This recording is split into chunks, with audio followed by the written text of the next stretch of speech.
చాలా మందికి తెలియదు, గర్భవతిగా ఉన్నప్పుడు గుడికి వెళ్ళాలా వద్దా, వెళ్తే కూడా ఎన్ని నెలల వరకు వెళ్ళవచ్చు అనేటటువంటిది ప్రతి ఒక్కరు కూడా తెలుసుకోవాలి. మనము ఇక్కడ ఉన్నాము అని అంటే ఎవరి వల్ల? భగవంతుడి అనుగ్రహము వలన. అయితే భగవంతుడు ఏం చెప్తాడు అని అంటే, మీరు పుట్టినప్పటి నుండి చనిపోయేంత వరకు ఎప్పుడైనా సరే నా దగ్గరికి రావచ్చు, నా దగ్గరికి రాకు అని చెప్పేసి ఎప్పుడు కూడా అలా చెప్పడు. అయితే గర్భవతిగా ఉన్నప్పుడు వెళ్ళాలా వద్దా అని అంటే, మీరు గుడికి వెళ్తారు, కానీ అక్కడ ఏం జరుగుతుంది? ఎన్నో మెట్లు ఉంటాయి, తర్వాత ప్రదక్షిణాలు చేయాలి, కొన్ని క్రియలు చేయాలి. అవన్నీ చేసేటప్పుడు ఏదైనా సరే అశుభం జరిగితే అది ఎవరికి నష్టం? మీకే నష్టం కదా.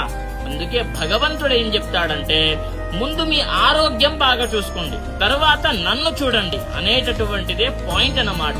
అయితే ప్రాక్టికల్ గా చెప్పాలి అని అంటే 7వ నెల వరకు మీరు వెళ్ళవచ్చు, 7th మంత్ వరకు వెళ్ళవచ్చు. 7th మంత్ దాటిన తర్వాత మీరు వెళ్ళకూడదు. ఇంట్లో దీపారాధన కానివ్వండి, పూజలు కానివ్వండి, గుడికి వెళ్ళడం కానివ్వండి చేయకూడదు. ఒకటి చెప్పాలి అని అంటే, మీరు భగవన్నామ స్మరణ చెయ్యండి ఇంట్లో కూర్చొని. అదే బెటర్ ఆప్షన్ అన్నమాట నా ఒపీనియన్ లో. ప్రతి ఒక్కరికి కూడా తెలియజేయండి. స్వస్తి, సర్వే జనాః సుఖినో భవంతు.